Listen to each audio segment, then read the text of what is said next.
Good morning, and welcome to this morning's event at the Homeland Security Policy Institute at the George Washington University. My name is Christian Beckner. I'm the Deputy Director here at the Homeland Security Policy Institute. I'd like to first start by thanking ICF, who's helping to underwrite this event and is one of our key sponsors. And then take a minute to frame a bit sort of what our discussion today is. The issue of state and local fusion centers is one that has been a key issue for the Homeland Security Policy Institute since its inception about a decade ago. It's been a key initiative since September 11th to address one of the key information sharing gaps revealed by the 9/11 Commission and in the other sort of post 9/11 analyses of some of the gaps that occurred. And I think it's been a unique initiative in the fact that it wasn't something that was mandated by the federal government as a top-down initiative. There was no presidential directive or law that ever said, we'll create this network of fusion centers. But it was really a unique bottom-up grassroots initiative undertaken by a number of states and major urban areas that eventually, after a few years, the federal government started to notice and started to realize, how can we harness this unique groundswell of activity and coalesce it around some of the national objectives that were desired with respect to counterterrorism and some of the other Homeland Security missions. We're now more than a decade out past the inception of this network of state and local fusion centers. It's evolved and matured over that time, and at HSPI we thought this was a good time to sort of assess where we are.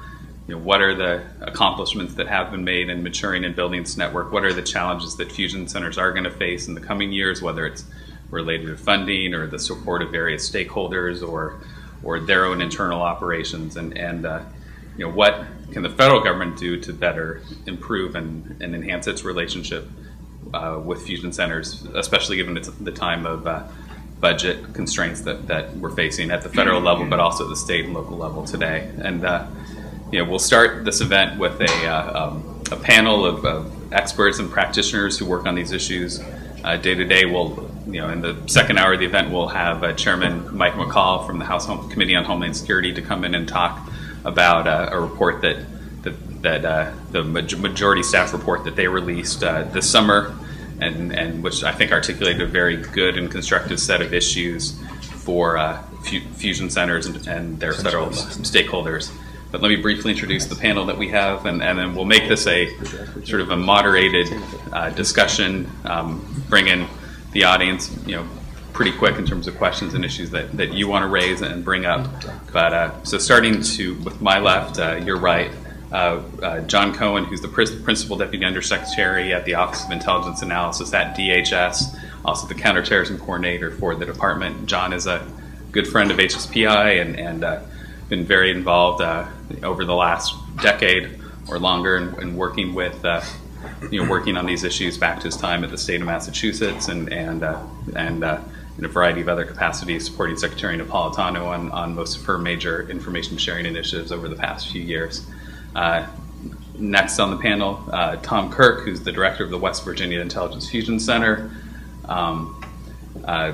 Following him, Ross Ashley, who's the director of the National Fusion Center Association, which coordinates the efforts of the fusion centers in terms of being their voice in Washington. And Ross is the former assistant administrator at FEMA for grants and training during the previous administration. And then finally, last in on the panel, Chris Gildart, who's the director of the Homeland Security Emergency Management Agency at DC, which is for Washington DC, which is responsible for their fusion center. So I think we'll have a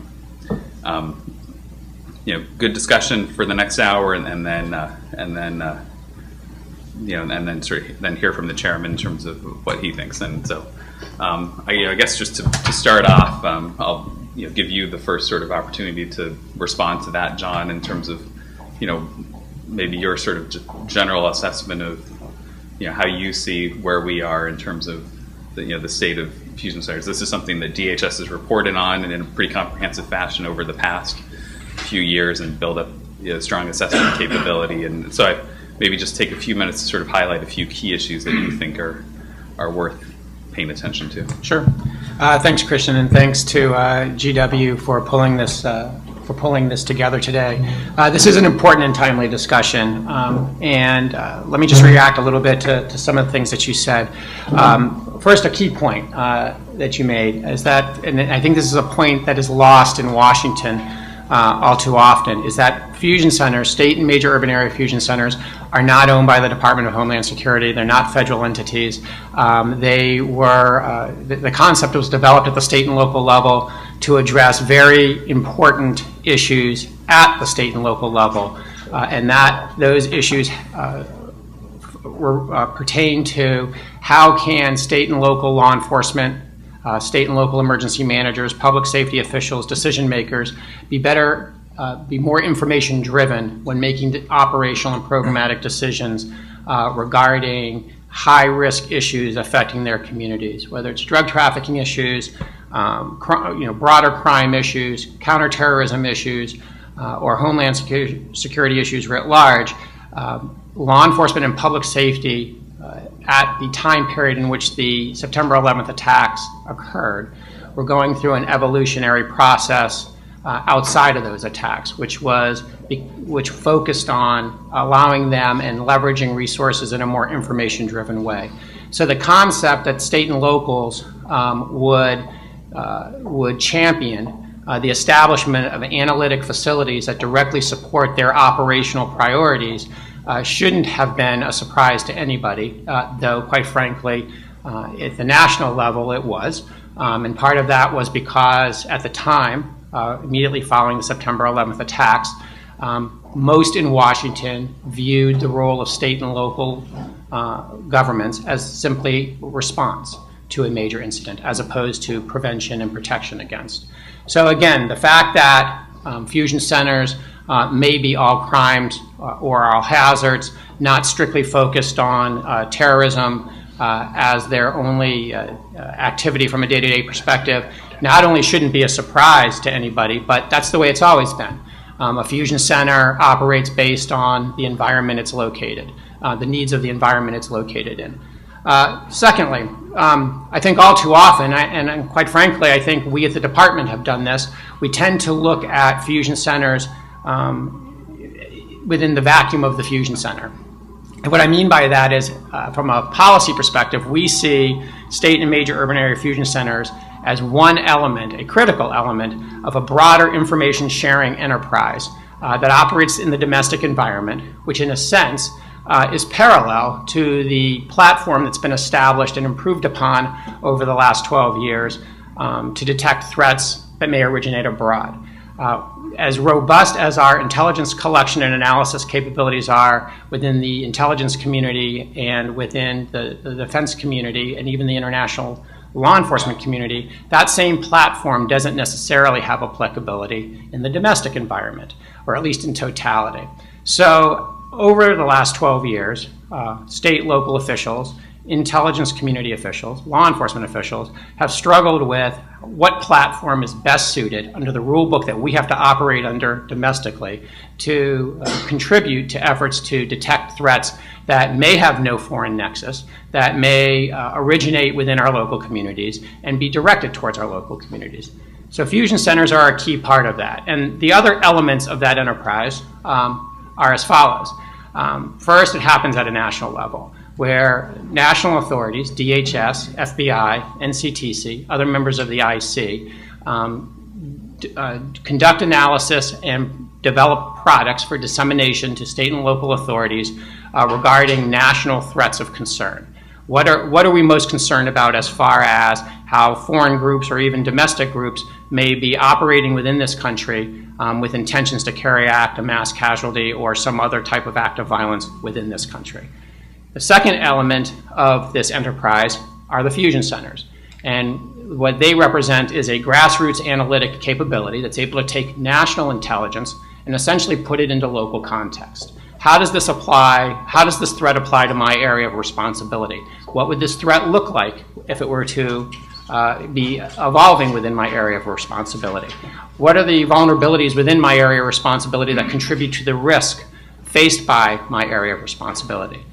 We are looking for fusion centers, which again, first and foremost carry out local responsibilities, to contribute to this national enterprise by conducting that type of analysis and disseminating information to organizations within their area of responsibility that help them be better organized and better able to recognize emerging threats within their area of responsibility. The third area of this enterprise has to do with standardizing how we train state and local law enforcement, the general public, to recognize behaviors and indicators associated with specific threats or terrorism-related criminal activity more broadly. Through the nationwide Suspicious Activity Reporting Initiative, through the training that we do, through the dissemination that fusion centers conduct, we are looking to actively raise the awareness level of state and local law enforcement specifically, so that when suspicious circumstances or suspicious activity reports are provided to them, they can very rapidly not only recognize those suspicious activities for being associated with a threat or terrorism, but also know where that information needs to go, whether to be further analyzed or investigated through the actions, say, of a joint terrorism task force. And the fourth element of this enterprise is the public. Through campaigns like If You See Something, Say Something, through the work that the FBI does and our infrastructure protection folks do with the private sector to establish tripwires. The idea is that you are building awareness at the very basic grassroots level. So if people observe suspicious activities, if they see things that they think may be related to a threat, not only are they recognizing it, but they're reporting it. And of course, the role of Fusion Center, just one other rule I want to emphasize is it's not just about taking national intelligence and putting it into local context, but it's looking at local reporting and looking at it from the view or within the context of the national intelligence that's been provided. Fusion centers are in a unique position to look at suspicious activity reports because they have both an in-depth understanding of the local environment, but they also have visibility. It needs to get better, but a growing level of visibility into issues of national concern, and that's what makes them unique. So that's just sort of my initial reaction to what you said, and I look forward to answering any questions. I guess, building off of that, I'd ask our local, state and local representatives to respond and talk about sort of, for a minute, sort of what the value proposition is for fusion centers from that state perspective, from that local perspective, in light of what John just talked about, and then maybe if you could provide an anecdote or example of sort of how that value proposition gets sort of realized in your day-to-day operations. Okay, thank you. Good morning. Like Deputy Cohen said, I wanted to also thank HSPI for inviting someone from West Virginia here. Didn't take me too long to find my way. I have just a brief history of the West Virginia Intelligence Fusion Center. We're 5.5 years old. A couple years ago, I used to blame a lot of mistakes we made because we were so new, but as fusion centers go, we're about right in the middle of maturity. Most fusion centers are about right where we're at, so I can't use that excuse anymore. But we've been able to come a long way. We are we're not ran by the state police. My background is state police, but we operate directly under the Cabinet Secretary of Military Affairs Public Safety. We are totally independent of any of the other agencies. We report directly to him and to the Homeland Security Advisor for West Virginia. And I also want to reflect what Deputy Cohen said about the fact that it's a local environment. And I have, again, my background is law enforcement. I've been in some degree of law enforcement almost 35 years. I have never seen a network the way that we have a network now. We had an incident 2 weeks ago where I received a call from the governor's office and said, we have a situation where we received an email from someone that is threatening all of a state office in West Virginia, but it's a statewide office. There are offices throughout the entire state. As a very general threat, but at the same time, you know, we have to take these seriously. We don't know what to do with it. You know, give us some insight. And what I was allowed to do was I was allowed to put out an email to every fusion center, 78 fusion centers, and explain the situation. And within a matter of minutes, I began to receive responses back. And within an hour, out of the 78 fusion centers, I have received over 60 responses from all over the nation, from Alaska, California, Puerto Rico, Virgin Islands, stating that we have not received anything like that. In fact, they went into a lot more detail. They not only said we have not received, but we have contacted our companion state agency of the one that you have in West Virginia. They state that they've not received any kind of threat like that. They will keep their eyes open. If we do receive something, we will notify you immediately. So I was able to, within an hour, brief my governor on this is a local issue. This is not a 9/11 type incident. This is something where someone has a problem with West Virginia. What that allowed us to do within our fusion center, one of the agencies that we have is we have our Office of Technology Forensic Division located within our fusion center. So we were immediately able to basically swivel our chair and hand them the information we had and see how, ask them how far they could trace that down. At the same time, we have our Joint Terrorism Task Force, we have state police, all located within our fusion center. So everyone kind of split and began to do their own thing. But the fact that I was able, again, within a matter of a very short time limit, to search the entire nation and find out that this was centric to West Virginia really helped us concentrate our efforts. It put everybody else on notice that there might be something out there. If there is in your state, please let us know. But it really gave us the ability to concentrate all of our efforts right there in West Virginia. And again, in all law enforcement, I've never seen anything like that. I've worked organized crime, murder cases. I've worked up and down the East Coast on a lot of organized crime cases in my career.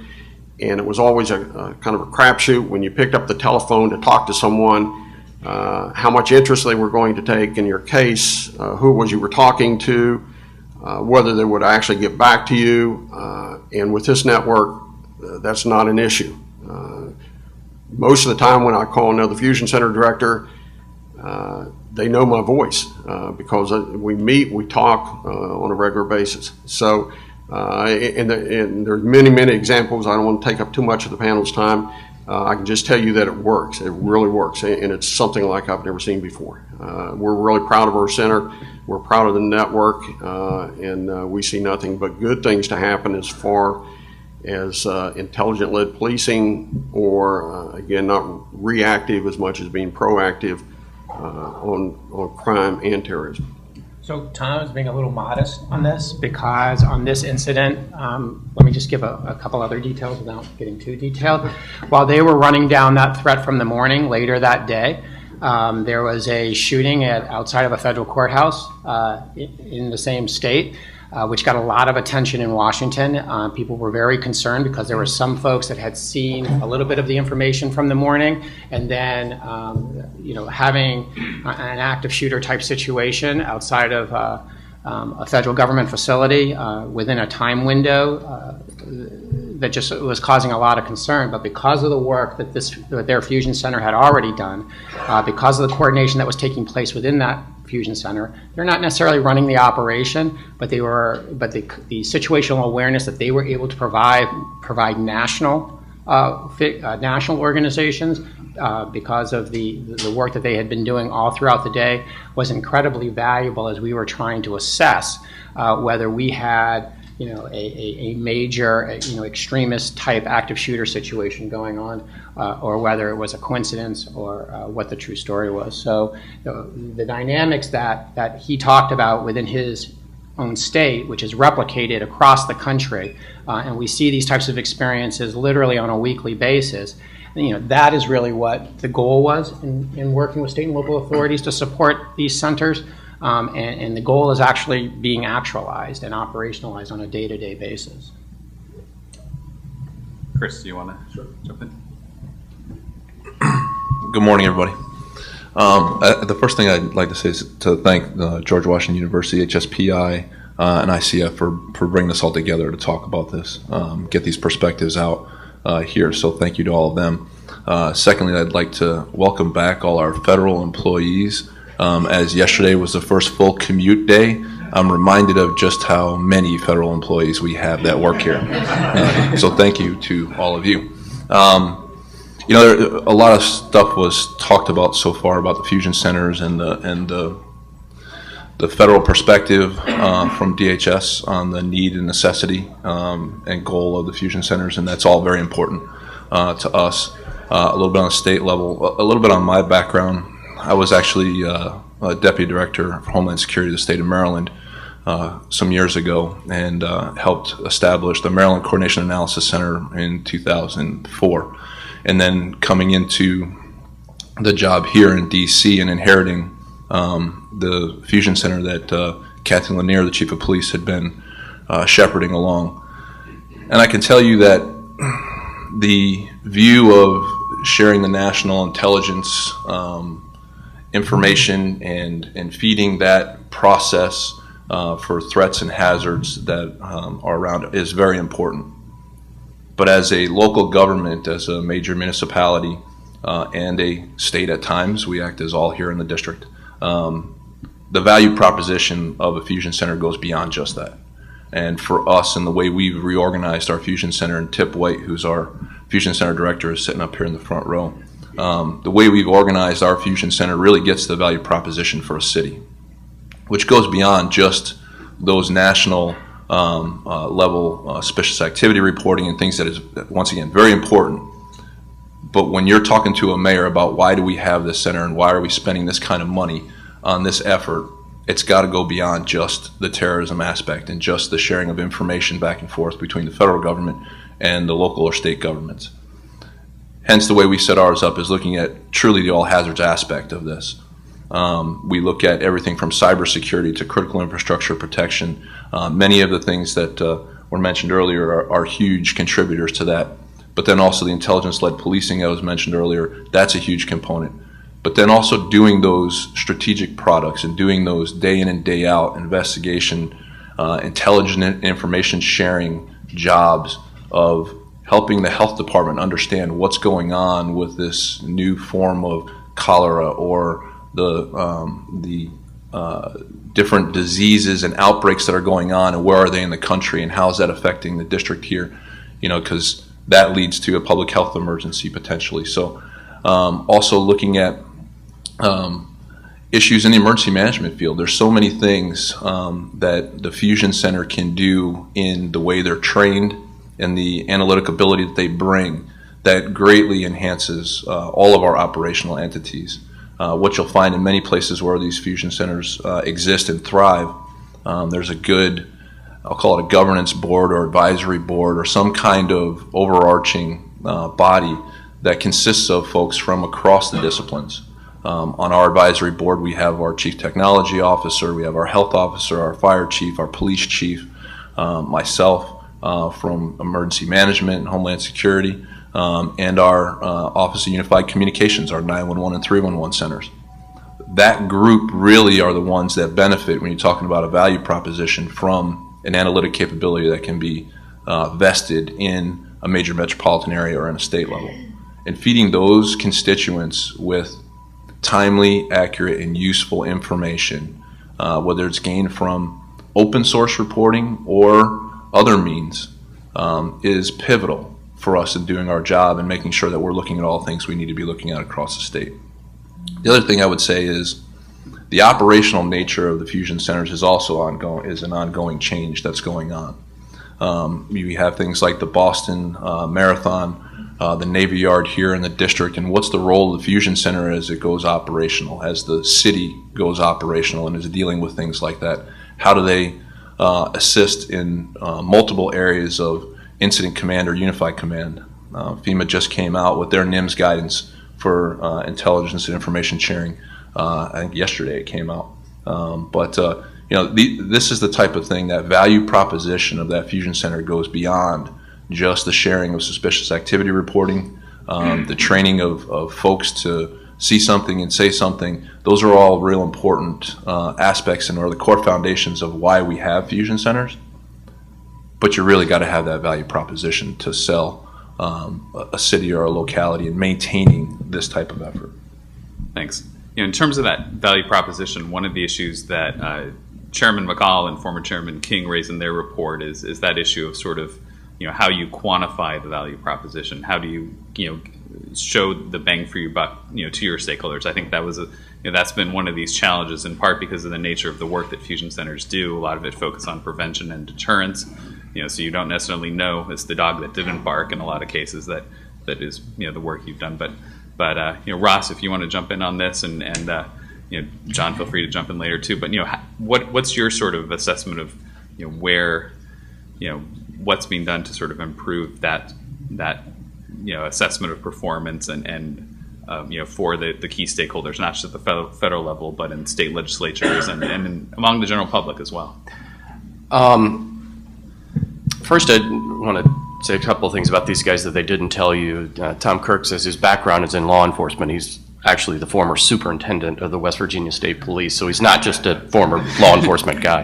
And of course, we are lucky to have John Cohen where he is today. He's also he's a former narcotics officer. He's been on the street. So these are folks that have been in positions at state and local levels that are now kind of guiding national policy, which is always pleasant to have, especially in this world. Let me start with an expression that you hear a little bit when you hear about fusion centers. You hear this expression: if you've seen one fusion center, you've seen one fusion center, and that's a true statement. And I would like you to think of that as a positive statement, not a negative statement. And the reason is that John mentioned it earlier. The primary customer base for the fusion center are the state or major urban area governments, those leaders that are making decisions in the communities every day.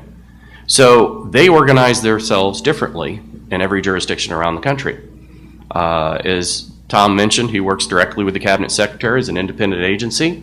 We have folks that report up through the Homeland Security Advisor and Emergency Manager. We have folks that report up to the Superintendent of the State Police. Everywhere is different because the needs of the local jurisdiction or state are different, okay?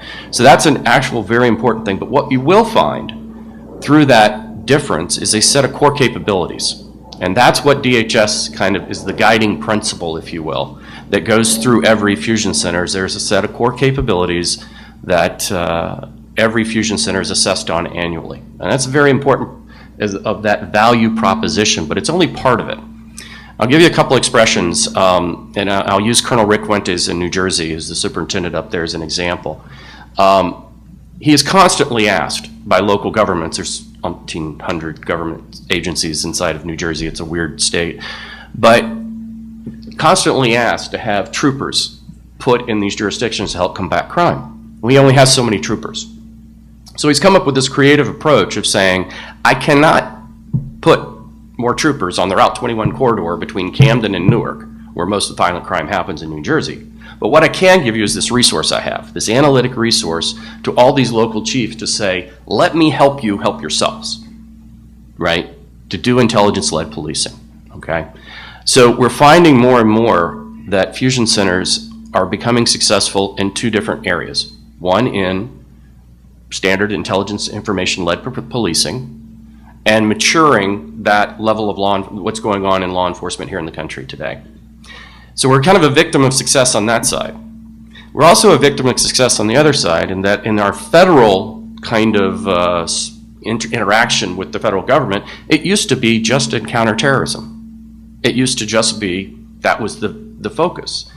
Now we find that we're working border issues. We're working immigration issues. We're working TSA issues. We're working FEMA issues, right? You talk to the New Jersey Fusion Center about what they did during Hurricane Sandy. Talk to the whole Southeast about what they do now in Southern Shield and that whole response to hurricanes in there, and information-led public safety and emergency management. So what's going to be interesting, I think, is what Congressman McCall is going to come up and talk about. Is one of the recommendations that they have is there's this issue of what is this national priority inside of a fusion center. And that's where we're kind of struggling at this point, is looking for I'll give you a good example.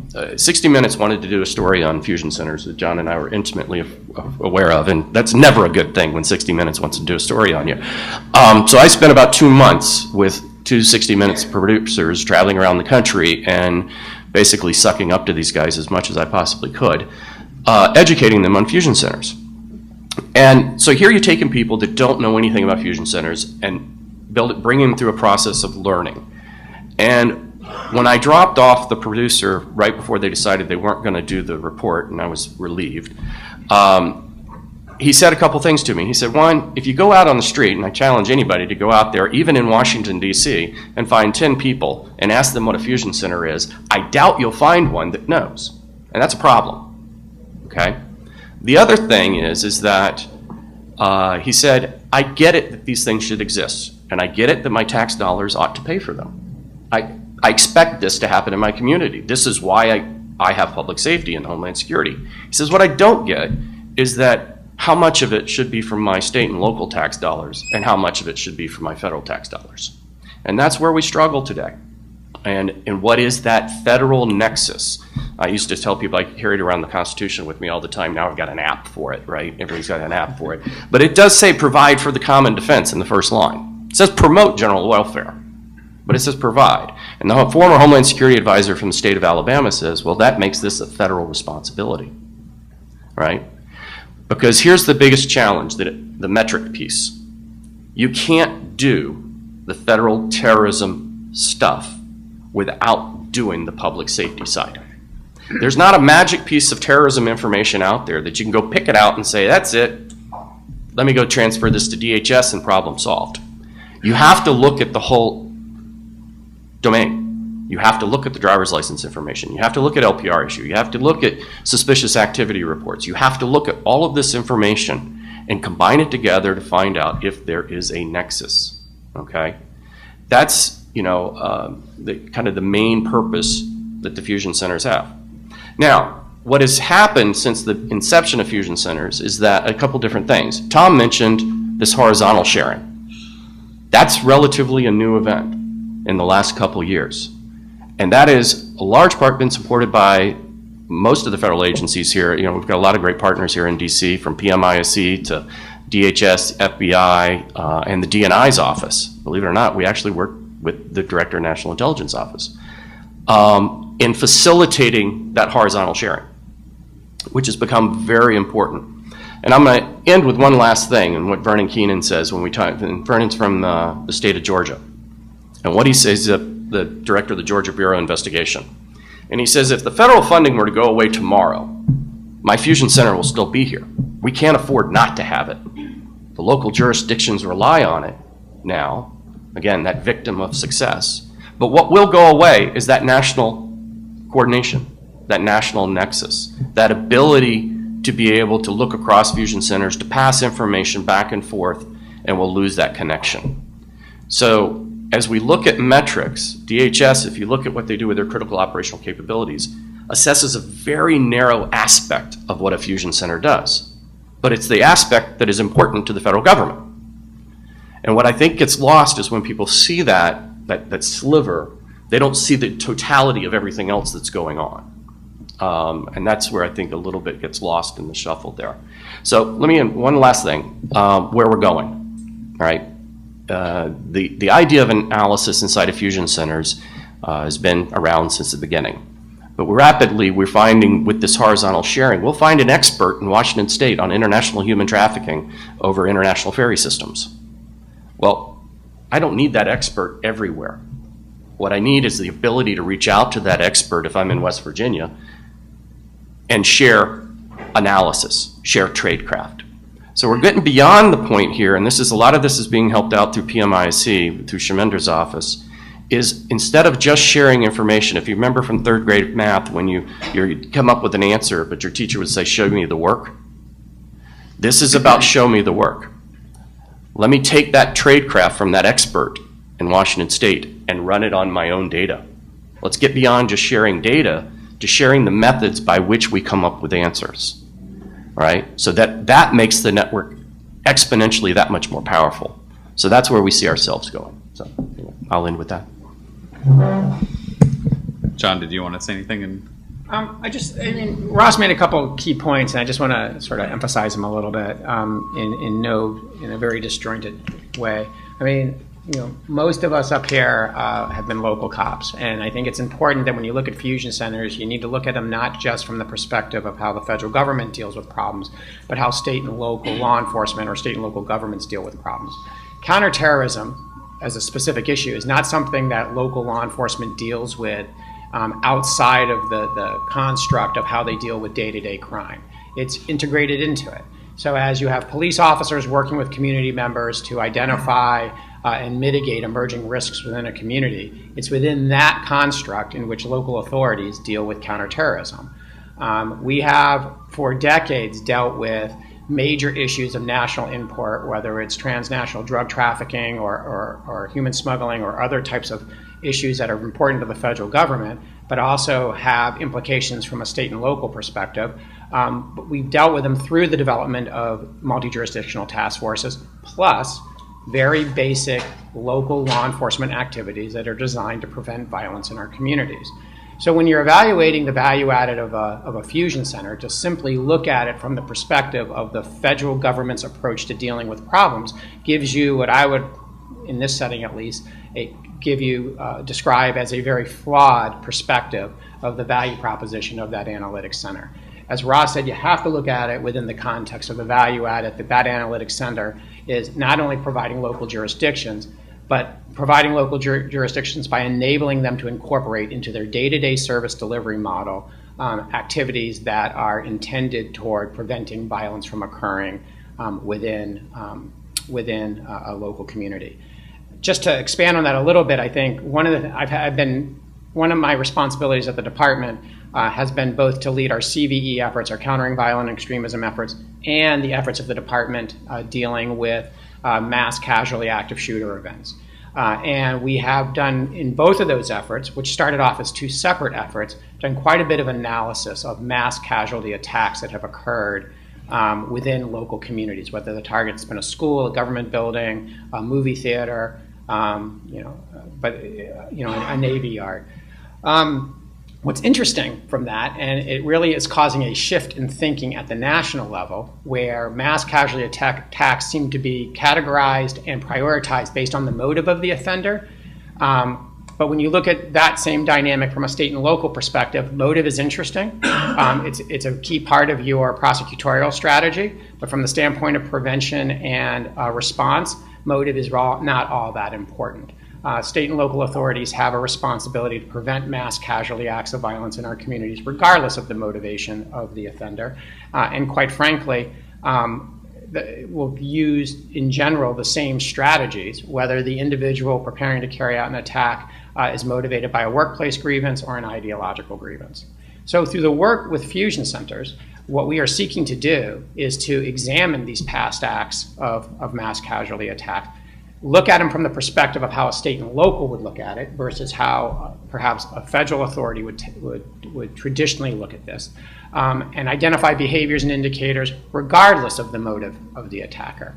So fusion centers, if you're trying to examine the value proposition of fusion centers, I would actually also argue you need to look at the way that fusion centers and the interaction with state and local governments through the fusion centers is changing the way federal authorities think about solving problems within our local communities, where you're beginning to see a broadening, in a sense, of the way members of the intelligence community, the federal law enforcement community, the federal emergency management community are viewing problems affecting communities across our country.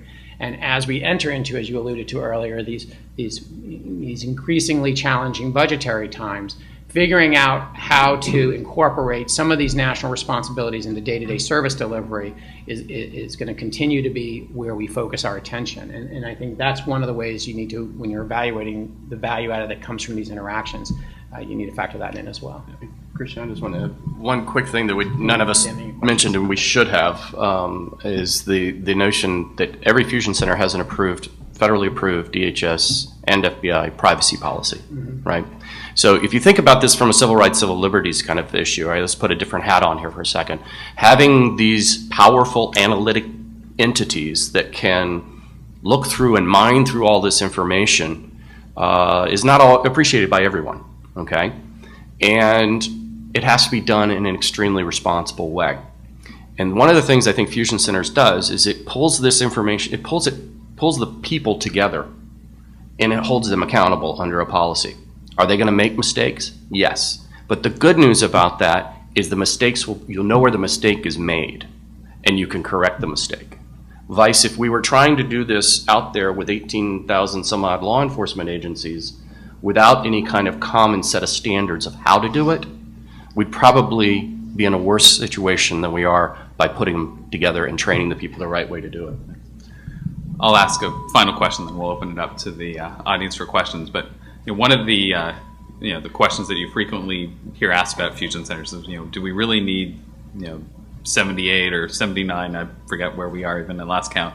Fusion centers, and you've seen that in a lot of the sort of public rhetoric on fusion centers. I think it's a bit of a flawed question, because they are bottom up, locally run, locally created initiatives. But it does, I think, lead to a question that is legitimate, is that, the federal government, with its limited resources in terms of grant dollars, in terms of personnel, in terms of the ability to deploy teams for training, how should it, allocate its limited resources, both DHS, FBI, other federal partners? Should it, focus on the centers that are already strong and mature and functioning? Should it, versus trying to bring up some of the newer, centers that are sort of on the lower scale of the maturation curve? And and I think that's if there were unlimited resources, that wouldn't be as much of a challenge. But I'd like any of you to sort of jump in on that, and how do we sort of address that that issue of building the network and prioritizing resources within a budget constrained environment? So I'll hit on that. And Ross mentioned earlier the network and the ability to reach out to other jurisdictions that may have unique capabilities and share not only the products of that, but also the methods in which it's used. And that's very important. But I'll put this into a real operational context.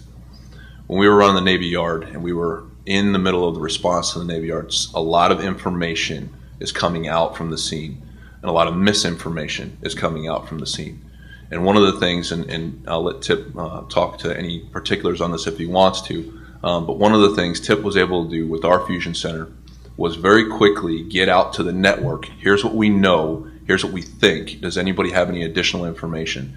And there were reports of the person involved in this being involved in other incidents in other places, and we were very rapidly able to chase that down and find the true facts from those areas across the country where our potential cause or person responsible had been, and enabled us to really focus in very quickly on exactly what we had.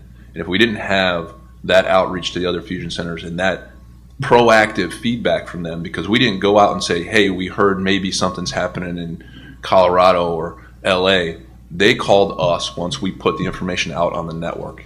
And they called us back and they said, here's what we have and what we know for fact that's been done. So that network and that ability to get that information shared that quickly would never happen if we didn't have this network in place. I'll just say one thing about it. About how many there should be, it's market driven, right? And there are more fusion centers than 78 fusion centers that are recognized out there.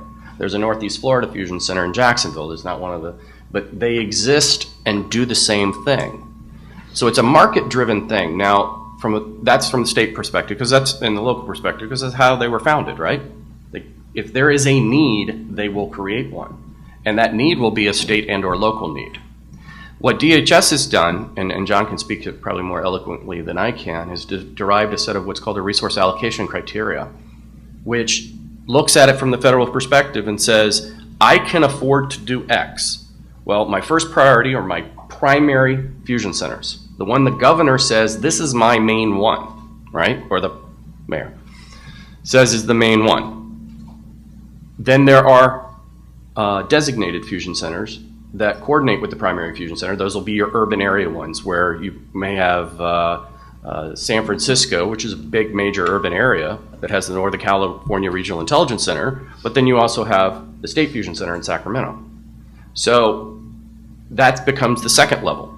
Then the third level is, what do you call it, the major major city intel, the major crime, real-time criminal intelligence centers, is the third one. So as you go through the allocation of dollars, people, and resources, networks, and other things that DHS has put into the equation, and other federal partners, FBI, NET, et cetera, how many different connections that they can put out there, they go through that resource allocation criteria. Say, this is the let's do these 50 first, plus a couple of the territories. Then let's get to the others and kind of go through that as they allocate the dollars. John, do you want to elaborate? Yeah, on I mean, that? I think there's, as with as all too often occurs, there's sort of a conflating of two separate issues. There was a plan back in 2006, 2007, when the last real strategy that talked about how these state and locally owned intelligence facilities fit into a national enterprise. The idea was that there needed to be a dialogue, there needed to be a discussion at the state and local level between governor's offices, major urban areas, and others to figure out how they can best share information across their state or their UASI region. And what was envisioned is that through a planning process, basically state and local governments within a specific state would come to a conclusion of what's the most effective way to support the needs of the state.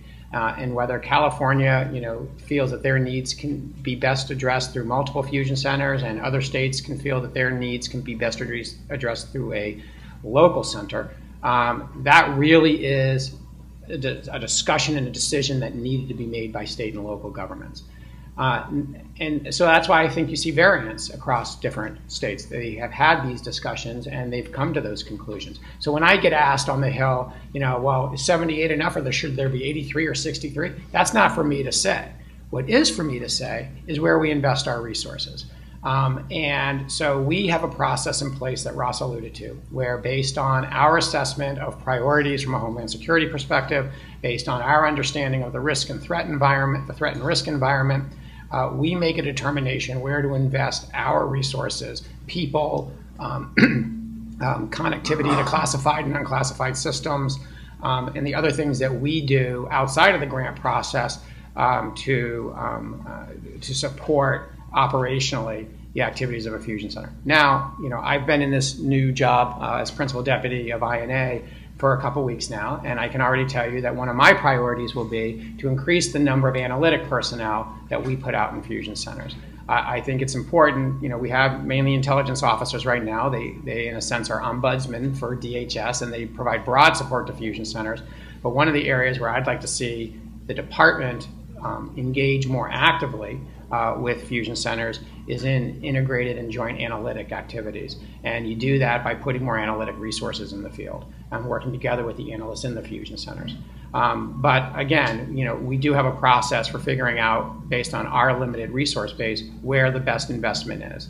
But I also get asked, well, wait a minute, if you're not going to say how many fusion centers there should be, then should all of them be able to use grant funds? Again, how state or urban areas use their grant funds is their decision. But from my perspective, because we tie certain performance metrics and operational standards to the grant process, I hope they use grant funds to fund every recognized fusion center. And the reason for that is, and Ross again alluded to it, one of our core operational capabilities has to do with privacy and civil liberties protections. And the way that we enforce those key operational capabilities is by tying them to the utilization of grant funds. So if you want to use your grant funds to fund your recognized fusion center, great. However, you have to be able to do certain things. And one of those things are you have to have established and a mechanism to implement key privacy and civil liberties protections. Thanks. And Tip, if you wanted to come up and speak first, if you want to go. Thanks. I might be able to provide an additional perspective on that in terms of, you talk about, and Director Geldart mentioned the broad national network, but the real key for us, especially during the Navy Yard, is the personal relationships at the local level. And we talk about it in a network society. In theory, could I support, say, Puerto Rico? Could we provide, analytic products for Puerto Rico? Well, in theory, yes. But what is important to Puerto Rico or to Guam? You have to know the local leadership there and know what their concerns are and spend time with them and develop that personal relationship so that For example, in the case of the Navy Yard, Chief Lanier personally picked up the phone and called me and provided me with the number of the lead detective on scene that actually took my call at the height of the activities there to determine if it was the man that we were looking for with the tan short sleeve shirts that we had accounted for, or if it was the person in the olive drab uniform we were still looking for. Because there was, as you can imagine, there was a lot of confusion out on the network of, gosh, we're looking for these two people. We found one of them. Which one is it? And one person heard this one, and I was able to reach out in the middle of the action and have that person, who is obviously very busy and actually, in range of bullets flying, to be able to take my phone call because he knew who I was, and to tell me, no, definitely, we have accounted for the man in the tan shirt. We're looking for the olive drab. And then I could put that information out to the national network and all of the local law enforcement agencies and everyone that's supporting that we have that network, and be sure that it's accurate, vetted information, and we don't have the situation in Boston where oh, we have people in custody. Wait, no, we don't. Wait, we're looking for this person. No, we're not. And that value, because of the personal relationships, is something that can't be understated. And while I could develop that with about 500 trips back and forth to Puerto Rico, the network only goes so far in terms of that personal relationship. And so you need to build that personal relationship and interface with your local leaders on a frequent and continual basis to know what's important on their minds, so then you can tailor the products that your center produces to their needs. And that goes to the value proposition. If they are getting what they need, they perceive value and see the institution as being worthwhile. And, for example, I know that Chief Lanier is very concerned about iPhone thefts because of the potential for violence and robbery. I know Director Geldart's concern is, emergency management and how we're going to react to another, large-scale storm or other kind of mass disaster. And I can go on with each of our key stakeholders for what's on the top of their minds, and that's only based on that local interaction. Thanks. Could I just throw one last thing on there very quickly? Mr. Cohen talks a lot about the federal funding that goes into this, and that's a key aspect. I will tell you that the federal funding pays for our analysts, and we've gotten at the city level, we've become very good at making sure we can leverage that funding, and it pays for just about 13 folks in our fusion center, and it's probably stretched that money to its extent. However, that's not what makes our fusion center necessarily run. It's a big part of it. It's a huge part of it. But what really makes it run, that network that Tip is talking about, starts local, where we have, because we've been able to build that capability with those funding and having DHS in with us with their analysts, that attracts our local constituents. So we have liaison officers in there that are engaged with us from, you name the federal agency. Everywhere from Amtrak police here in the city to Park police to the university consortiums that are here to the hospital associations that are here. When you start to build that nexus and you start to you fund it at the base level from a federal perspective, that metastasizes itself into people saying, this is something I need to be connected with. So that base funding, let me tell you, doesn't pay for your fusion. It pays for your base analysts, and that's what you get. And then if you build that right, then you get the engagement of that community and the people that come in and actually participate. Yeah, a couple, just to reemphasize, more than half the money that's spent across the country to fund fusion center operations is not federal funded. Right. Most of the funding is state and local funded. Secondly, what was just described, when I'm wearing my counterterrorism coordinator hat and an event is occurring in a city across the country, from my national role perspective, I need non-media information about what's going on the ground. And I need to be able to assess whether this is an isolated incident, whether it's terrorism related, whether it is an incident that may impact other jurisdictions. Do we have to move DHS operational assets to support?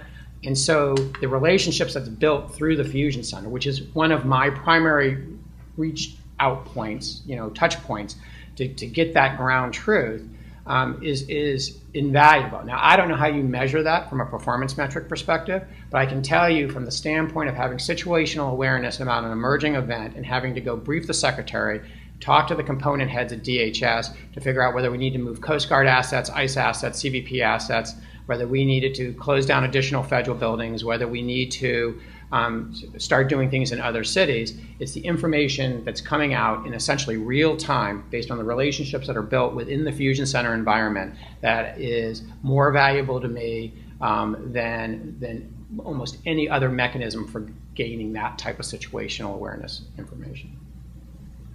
Thanks. We have a few minutes for questions from the audience. I think we'll take 2 or 3 questions and then, in a row, and then before people respond. And so if there's a mic coming around, please identify yourself. You can come up here.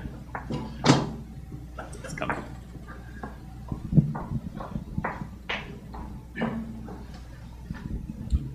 John Pichkowski, I manage the Homeland Security practice at ICF International, and we support the state and local program office at INA.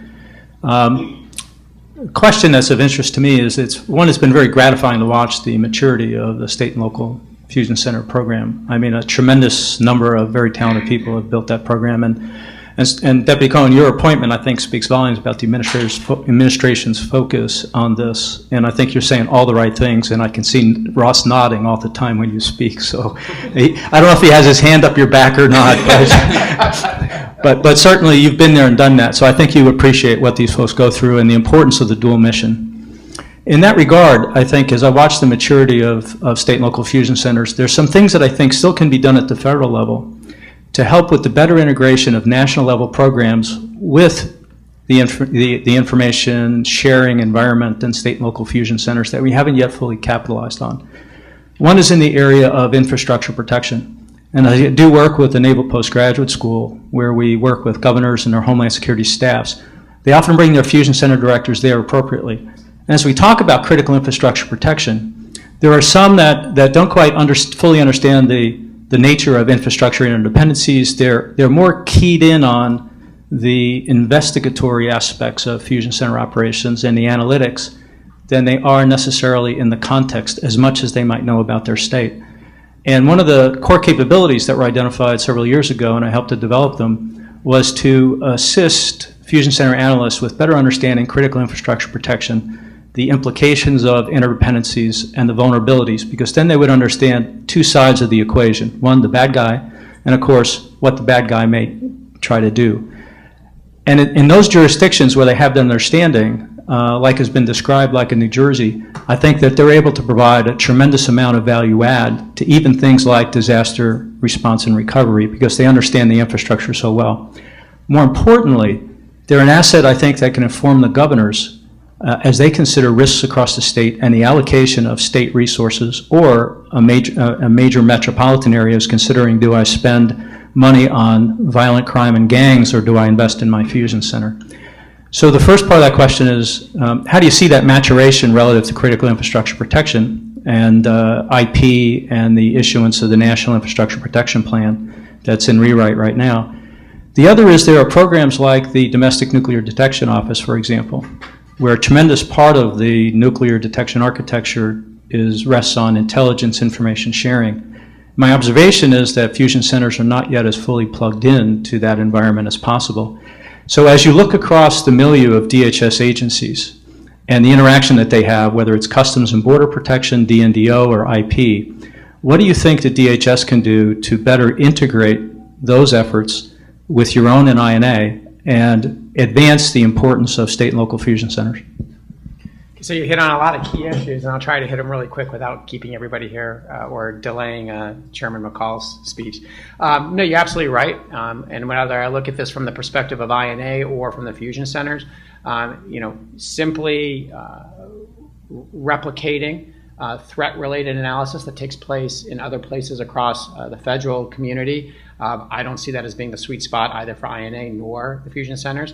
However, when you blend together critical infrastructure, vulnerability information, consequence information, threat information, police reporting, you're integrating those data sources together to look at holistically at risk evolution within a community. That is an analytic niche that I think both INA and DHS more broadly, but at a grassroots level, the fusion centers really can fill that brings tremendous value. I can't get into the specifics of it, but there was a situation last year that I think is illustrative of exactly what you're describing. Specific threat, foreign organization. We tied the threat to a discrete number of cities across the country and a discrete type of infrastructure. We worked with the fusion centers, we worked with local police, we worked with infrastructure protection to not only identify potential vulnerabilities and security measures that could be put in place to mitigate those vulnerabilities, but we then leveraged data in the SAR repositories, the NSI repositories, to develop an analytic baseline of suspicious activity reporting around that critical infrastructure, and then we monitored it. And we monitored it for the purposes of identifying any blips that might be indicative of pre-operational activities associated with those critical infrastructure. That's a type of analysis that can't be done in Washington necessarily, because we don't, to the point that was made earlier, we don't have that local knowledge, and it would be very difficult for us to amass the granular, that knowledge at the granular level of detail that's needed in order to both understand the risk environment, but also monitor events occurring around that critical infrastructure. A second, I think one of the areas that you didn't mention, but I think bears mentioning, is as far as these emerging type areas, is cyber. And I see that as an area where fusion centers will continue to play an increasing role from the analytic perspective. At the state and local level, there's 3 areas where cyber becomes extraordinarily important. More and more traditional criminal activity has a cyber element to it, whether it's an extortion or theft. More and more of this is occurring in the cyber environment, in the internet environment, and local law enforcement, state law enforcement are having to become much more sophisticated in conducting those types of investigations. That requires analytic support. The second area that we're concerned about is we're seeing an integration of cyber intrusion techniques and other activity and physical threats. In the past, in days of old, cybercrime was handled by the IT office, and threats to physical infrastructure was handled by some different security-related organization. We're now seeing people who want to inflict physical damage to our critical infrastructure or targeting specific organizations, leveraging network intrusion techniques and other activities to amass information and conduct pre-operational surveillance. That is an area where I think you're going to see more activity from the fusion center environment. And then finally, understanding that state and local governments are being targeted as the victims, to be the victims of cyber-related attacks. Ask any police chief who has had a denial of service attack against his PSAP whether it's important or not to have a capacity to deal with these types of issues. That requires some back-end analysis as well, but a bringing together of communities that aren't necessarily the traditional communities that would interact with each other from a threat analysis perspective. Any other questions in the back there?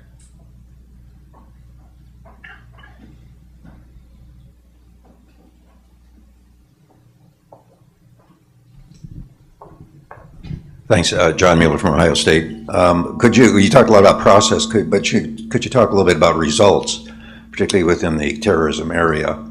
How much have the fusion centers contributed to stopping terrorism or to terrorism arrests or apprehensions or disruptions?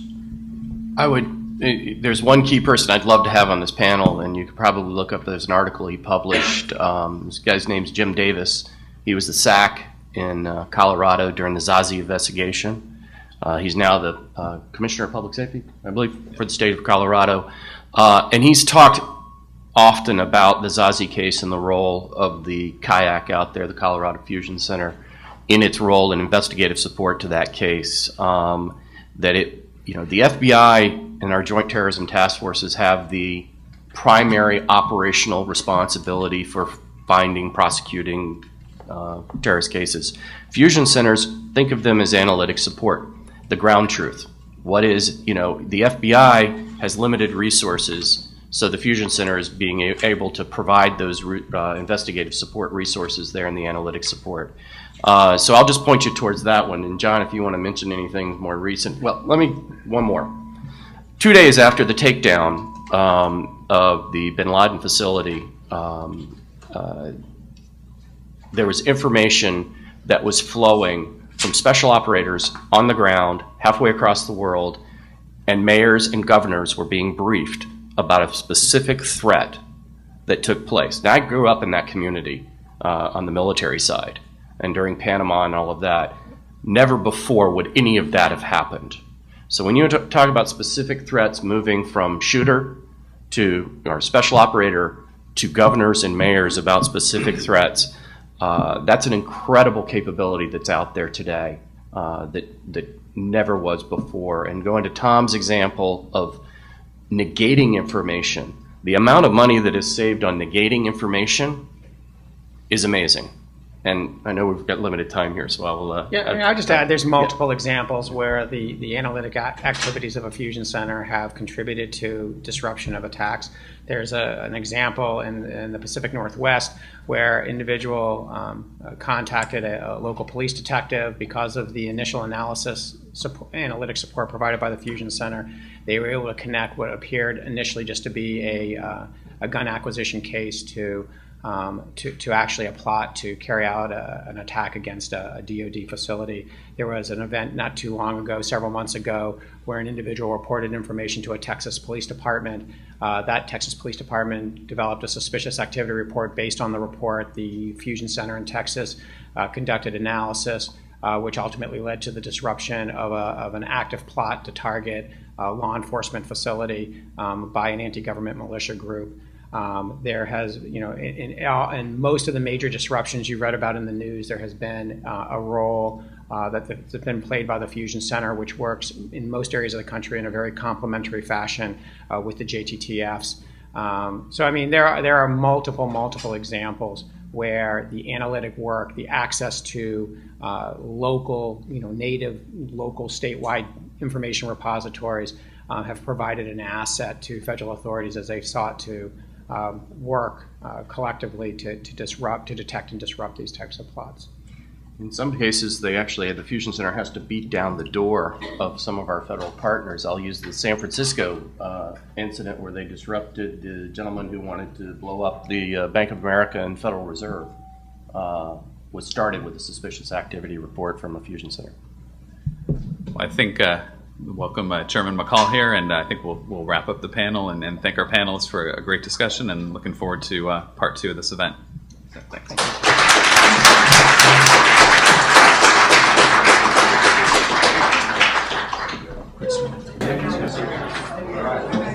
If we could all please find our seats, we want to be respectful of the chairman's time. Thank you.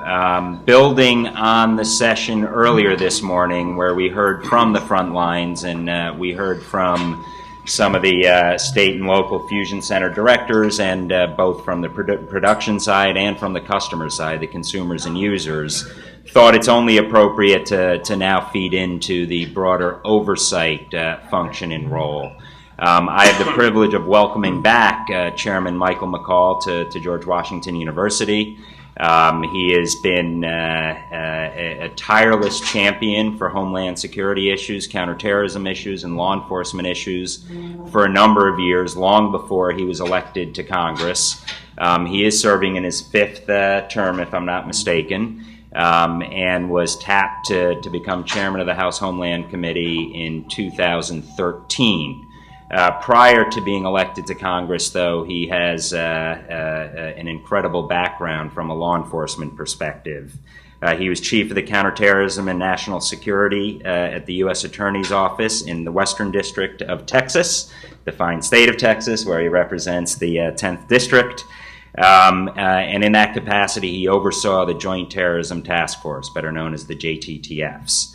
Prior to that, he also served as Deputy Attorney General of Texas, and was a federal prosecutor in the Department of Justice's Public Integrity section here in D.C. He's been a tireless advocate on a whole host of significant issues, ranging from border security, where I think he has definitely raised the bar and elevated the importance and significance around these issues. He's been a tireless advocate on counterterrorism issues.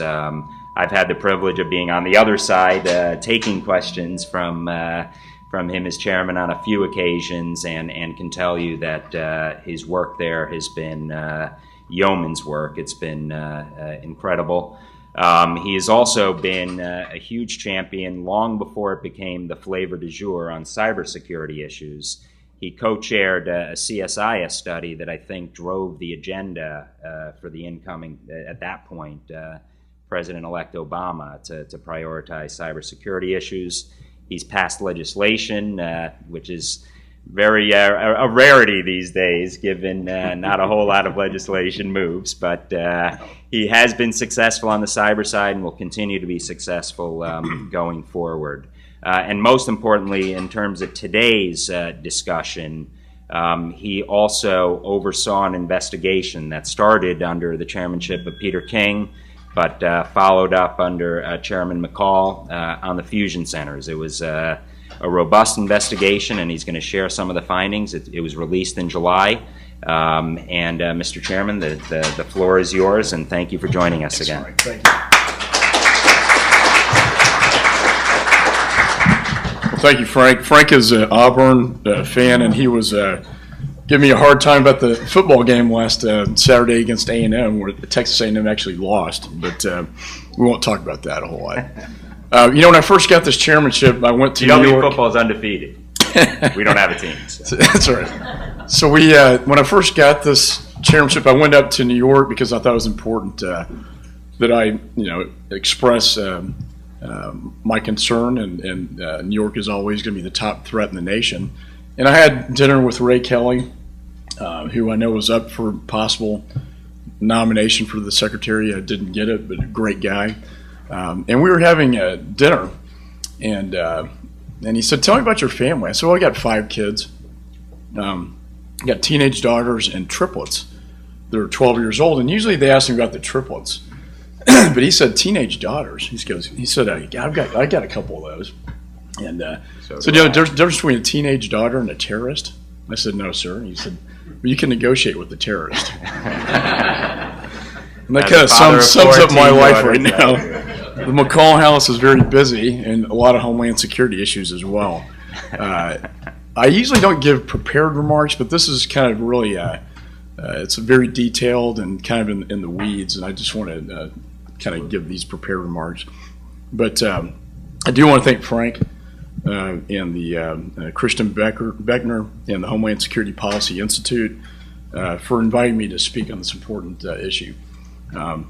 With 7 of the 78 fusion centers in my home state of Texas, including 2 in Austin, I've had the opportunity to learn about the great work being done within my state and across the nation.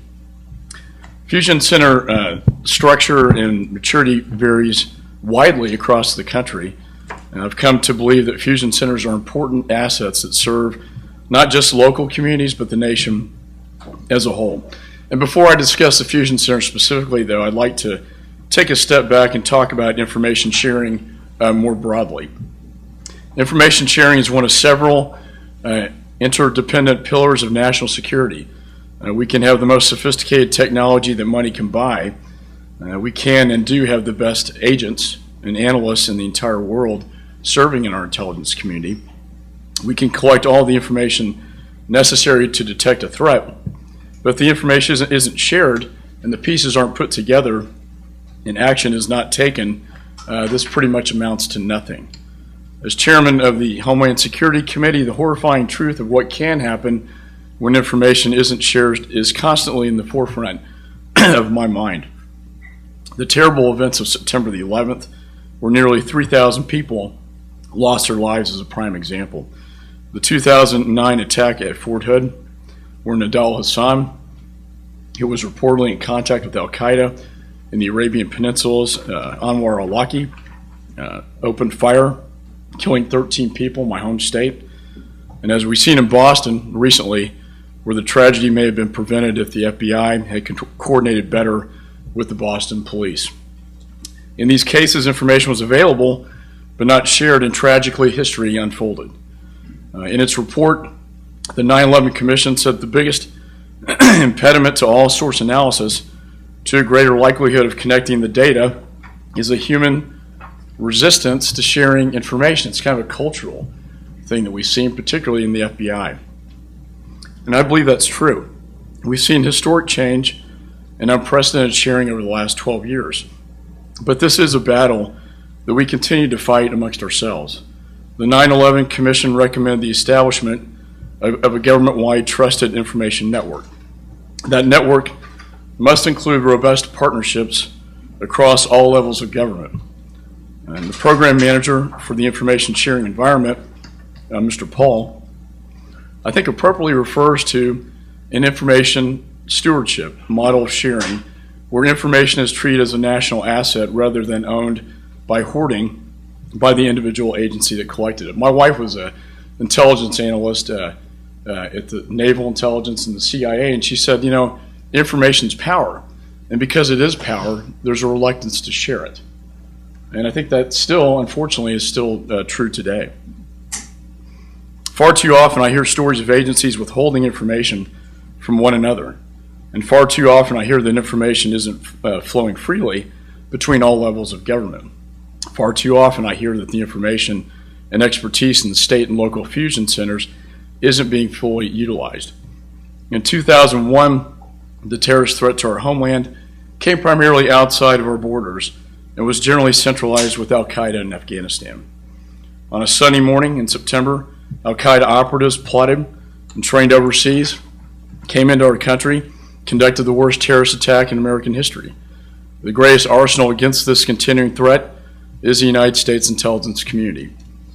Today, however, while the overseas threat not only continues but has diversified among many Al-Qaeda affiliates, we now face a significant threat from within the homeland. This threat comes from individuals often acting alone, inspired by Al-Qaeda, radicalized by violent jihadist philosophy, radicalizing online, and capable of plotting and carrying out their deadly attacks in our cities and towns. As we were tragically reminded through the Boston bombings, this threat is all too real. Two brothers, Dzhokhar and Tamerlan Tsarnaev, immigrated to the United States as youth, attended U.S. schools, walked the streets of American towns and neighborhoods, plotted, built their bombs, and conducted an attack earlier this year that killed and injured hundreds. The Boston Police Commissioner, Ed Davis, testified before my committee that he was unaware that the FBI had previously investigated Tamerlan on a tip from the Russians that he may be associated with terrorists. I met with the Boston PD's Boston Regional Intelligence Center, or the BRIC, and they too had been unaware prior to the bombings. We may never know whether history could have been changed if the BRIC had been involved. But that's just the point. Sometimes it's impossible to know what a partner can bring to an investigation unless the information is shared and they have the opportunity to participate in the process. And I believe this is especially true when it comes to state and local participation in homeland security and counterterrorism in particular. FBI agents rotate in and out of the field offices, moving on to the next assignment, the next promotion. The same is true of other federal law enforcement agents and officers. And while they develop exceptional expertise, the simple fact is that the federal government will never know hometowns and neighborhoods and the streets as well as the locals do. Local police, fire, and other emergency responders understand the nuances of their jurisdiction, the streets and businesses, the people, the personalities, and the politics, in a way that only time and roots can fully develop. State and local law enforcement, analysts, and first responders must be robust and equal partners in securing the homeland from ever-evolving threats. Fusion centers are, in my judgment, the key to enhancing and further developing this vital partnership. That's why my committee continues to conduct oversight of federal support to fusion centers and recently released a comprehensive report following an extensive study of the national network. Megan Peterlin on my staff was the principal author of that report and did a fantastic job, I think, reaching out to fusion centers really across the nation. And when we talk about fusion centers and their role in homeland security, I think it's important that we all understand that first, fusion centers are owned and operated by the states and urban areas. DHS provides funding through the Homeland Security Grant Program, and I believe Congress has a role to play in helping these centers mature through oversight of federal support. But it's the states and the urban areas that own these centers. As a result, they have an obligation to not only serve the national missions, but their state and local mission needs. I believe that if done strategically, it's actually through the state and local missions that the fusion centers serve the national mission. Second, it's important to note that fusion centers are intended to produce analysis. They might support investigations, but as fusion centers, they are not investigative organizations. This matters greatly when we do talk about the relationship between the fusion centers and the Joint Terrorism Task Forces. There should be a synergy between the fusion centers and the JTTFs, and they must work together and support each other, but they are not the same, and one does not and cannot take the place of the other. Since those points are so often misunderstood, I want to highlight them before I go on. So with that, I'd like to outline a few key challenges that I see for fusion centers and the national network as they continue to mature. The first is strategic planning. One of the greatest challenges the national network faces today is the lack of a comprehensive strategic plan. I think sometimes that phrase gets brushed off as a buzzword, and we forget that it really is necessary to develop healthy organizations and complex partnerships. I constantly hear critics argue that there are too many fusion centers, that the federal government isn't getting adequate return on its investment. But the truth is the state and locals decide the number of fusion centers, and great strides have been made in measuring fusion center capability. And as for the return on the investment, however, measuring the value of an ounce of prevention is extremely difficult. Nevertheless, we need to do so, and that measure must be grounded in strategic planning. We don't have a handle on long-term goals and objectives for the national network, or what the stakeholders expect from the federal, state, and local partnership. Should the federal government continue to divide its investment across 78 fusion centers through the grant process? Would the Homeland be more secure if the federal government focused its investment towards fewer fusion centers, making them individually more well-funded and supported? If so, how many fusion centers do we need to protect the Homeland? I don't really have the answers to all those questions. But in this tough fiscal environment, federal support must be targeted to achieve the desired defined outcome. There are questions that need answers, and these are the questions, and the first step towards answering them is to create a comprehensive strategic plan. As fusion centers continue to find their niche in Homeland Security, their evolving mission space does pose a challenge. In the early days, counterterrorism was the declared fusion center mission centerpiece. Today, the vast majority of fusion centers consider themselves all crimes or all crimes, all hazard centers. Fusion centers contribute to analysis on prison radicalization, human smuggling, drug trafficking, gang identity theft, transnational criminal organizations, an array of local issues. In my home state of Texas and elsewhere, there's incredible work being done in the fusion centers to enhance border security.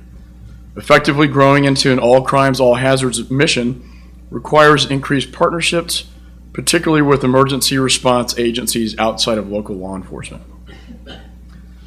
It's important to understand that if prevention and response organizations aren't communicating and coordinating, the nation's preparedness and response efforts suffer. And I applaud the centers that have proactively incorporated the whole emergency response community, some fusion centers still generally lack an understanding of how these organizations come together to better serve the communities. As the national network continues to mature, analytic collaboration and preparedness, response planning should be enhanced between the prevention and response communities. We're also starting to see many fusion centers adding cybersecurity, as Frank mentioned, to their mission to help address these threats to our critical infrastructures. The federal government must do a better job coordinating with not only fusion centers, but all state and local cyber efforts.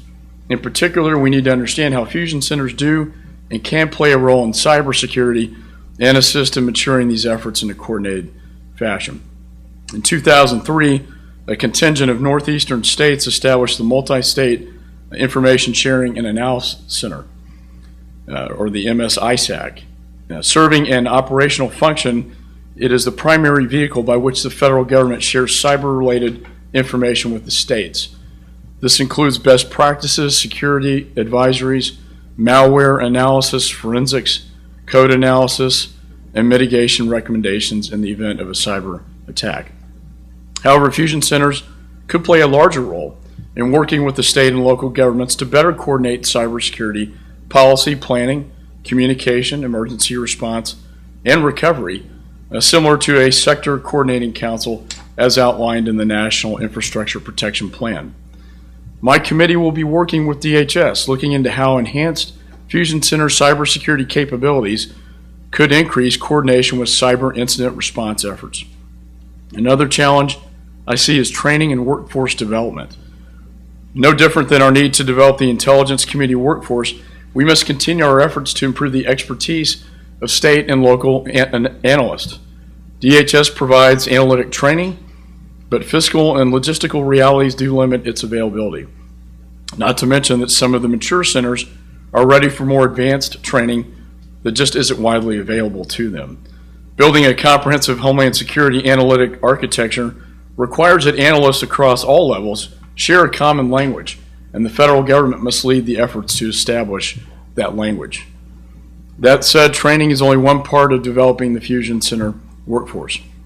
Career tracks that encourage analytic expertise, encourage state and local analyst retention, and grow fusion center leaders can only be established at the state and local level. The national network has seen approximately 50 new fusion center directors within the last 18 months, due in large part to standard rotation within agencies. This causes a strain on the young system and can temporarily slow national network development. Although we've come a long way, security clearances and access to classified information continues to challenge the national network and inhibit information sharing.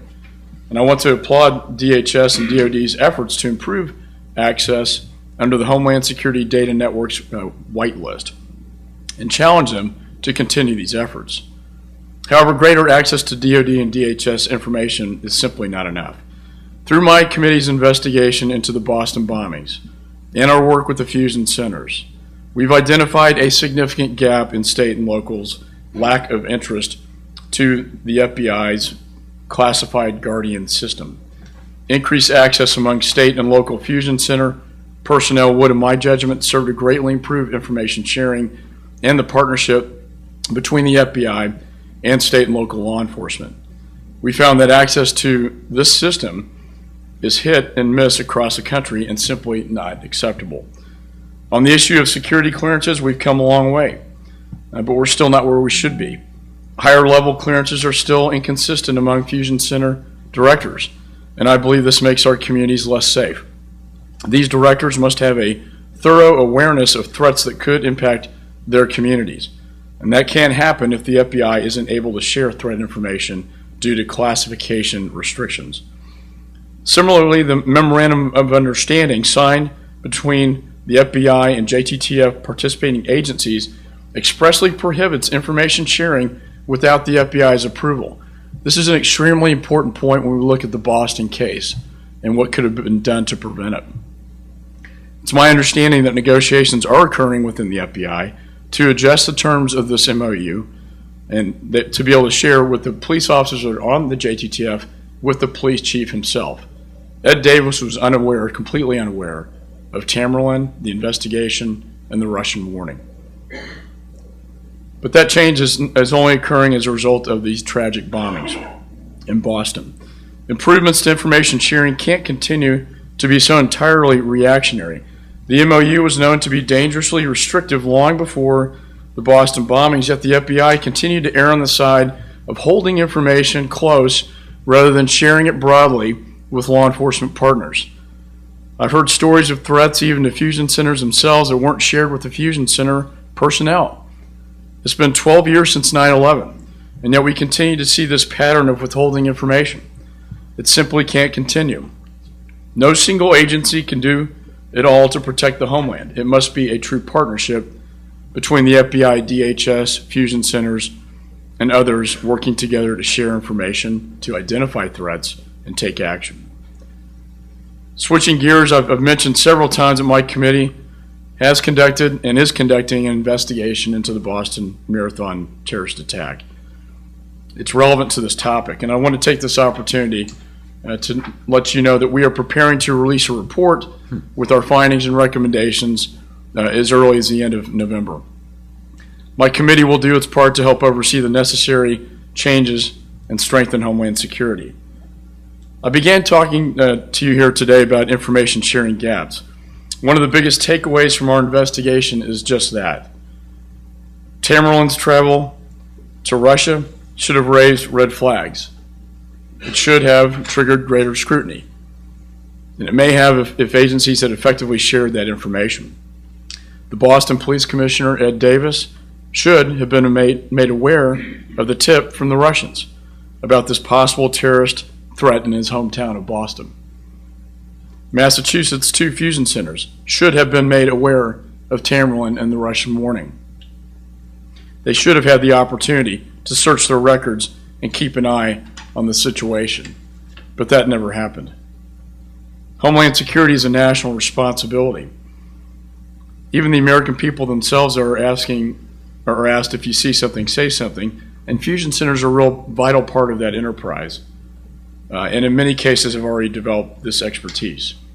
We've had a number of high-profile incidents right here in Washington in the past couple of months. The shooting at the Navy Yard, the tragic events of just a few weeks ago when a woman suffering from mental illness raced her car first towards the White House and then towards the Capitol. When these incidents occur, fusion centers across the country immediately go into action, pulling any and all information they can from state and local databases to help identify the individuals involved and share information with each other. And through this national network, other major cities immediately had situational awareness, helping them assess that these were isolated events that did not require additional law enforcement presence in their own streets. That was an important event. I think when that event happened, the first question I had and many people in law enforcement was, is this a potential terrorist attack? Who is this individual? Are there other individuals out there? Those are the first questions we have to ask. And the way the Fusion Center kicked into gear, sharing all this information, we were very readily able to assess that this was an isolated threat, that it didn't pose a greater threat to members of Congress, to the president, and that it was not a terrorist threat. And I think the Fusion Center did a phenomenal job in that effort. So when there are those out there, the critics who say we need to do away with fusion centers, I talk about Boston. That's precisely why we need the fusion centers. That's why we need a partnership with state and locals, a force multiplier, if you will, Boston police working with the FBI. And I point out the most recent events of the Navy Yard and then the woman racing in the car, how the fusion centers came together. Fusion centers are still maturing, but their value is tremendous. And I just want to personally, before we go into Q&A, personally thank all of you for the roles that you play at the state and local level with the fusion centers, and know that you have a chairman of the Homeland Security Committee that's an advocate, that's a champion for you, because I believe in these fusion centers, and I've seen the great work they have produced and the great results that they have brought forward to help protect American lives. So with that, thank you so much for having me, and Frank, I'll turn it over to you. Thank you, Mr. Chairman. Thank you for a very comprehensive remarks, and I hope it's okay. You'll join us for a few questions. I think your sobering and newsworthy message in terms of the FBI and Boston PD does underscore the significance in terms of information sharing. And I think also a point of clarity that people get lost is that the Joint Terrorism Task Forces are focused on cases and investigations. The day-to-day steady state is where the fusion centers can play a very significant role, not from an investigatory standpoint alone, but to be able to provide good intelligence and information to provide situational awareness. And I think that gets lost in all the discussions and conversations. But one of the things I'd be curious is we are in a tough fiscal environment. We're going to have to do more with less. And you, I think, appropriately raised the question, do we take the peanut butter approach and everyone spread it out, everyone gets the same amount, or do we find a way to regionalize or to better build on some of those most robust fusion centers? I mean, looking forward, looking to the budget environment, and I know you were also suggesting we need to assess that, but if you had to sort of jump out a little bit, where do you see it going 2 to 3 years from now? Well, I personally don't want to see a cut in the budget At all. for the federal grants for the fusion centers because of the important role that they play. I think this environment, we have to be leaner and smarter. The fusion centers vary. I mean, I know the one in Austin works really well, but then there are critics who say, but these other ones don't. I think they have to come up to speed to justify their what they're doing. But you're right; they're more of an analytical entity, not an investigative.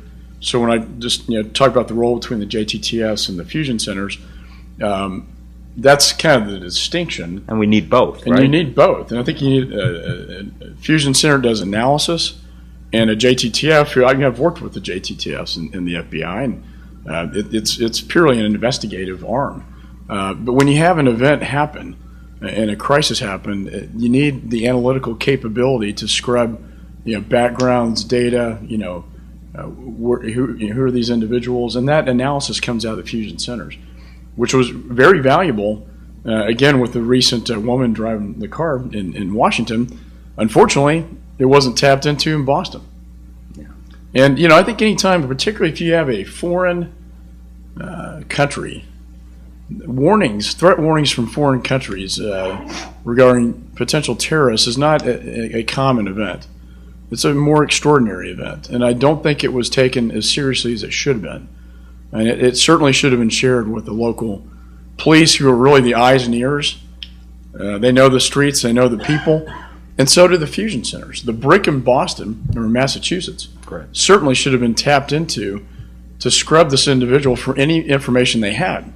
And the real tragedy in Boston, in my view, is that certain things happen and mistakes were made. I can be a big fan of the FBI, but if they make a mistake, I think it's imperative that we learn lessons from those mistakes to not repeat those mistakes. And the fact is, they did open an investigation on him. The fact is that a custom flag went up on the text system. He was put on the tide by the CIA. And the fact is, he did leave the country. He fulfilled exactly what the Russians warned us he would do. He left to go to the Chechen region, the Caucasus, where the Chechen rebels are, extreme radical Islamists. He did get radicalized over there. He met up with his boxing buddy, Plotnikov. Nadal was the recruiter over there. He didn't learn how to make pressure cooker bombs, On the internet. On the internet. That's a very sophisticated tradecraft that actually comes out of the Taliban in Pakistan. Interestingly, when I went down the streets of Boston with the police chief and saw where the pressure cookers went off, the 8-year-old boy next to one of these pressure cookers, the Tamerlan, just a monster.